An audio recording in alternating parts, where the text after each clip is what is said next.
Il est une forme de prière non officielle née après les croisades. Les franciscains de Jérusalem organisèrent dès le XIVe siècle des stations aux principaux lieux de la Passion. En Europe, où il apparaît vers 1450, il fut longtemps érigé à l'extérieur, de préférence sur une colline. Ses étapes ou stations variaient.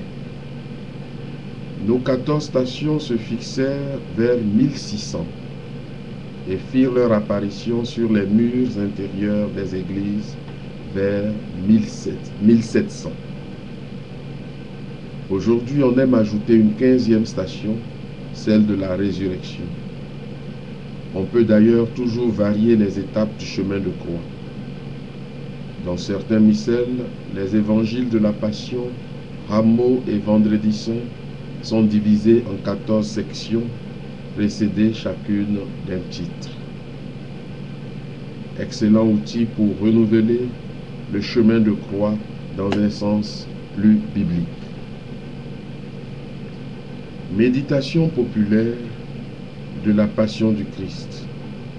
Le chemin de croix est volontiers pratiqué par des jeunes pendant une route. Il peut étoffer une assemblée de chrétiens en l'absence de prêtres, comme office de carême ou de semaine sainte. Le malade peut le faire en esprit sur son lit de souffrance. Que dis-je, plus réalistement que d'autres. La méditation elle-même consiste à contempler les souffrances du Christ pour épouser les sentiments de Jésus, son abandon au Père. Pour mieux porter notre propre croix à la suite du Maître. Pour intercéder en faveur de l'Église souffrance et de tant d'hommes éprouvés, médite maintenant cette passion, assemblée chrétienne. Médite-la le cœur ému de voir Jésus entrer dans ta souffrance et l'âme haute, tu entends le récit de ta propre victoire. Amen.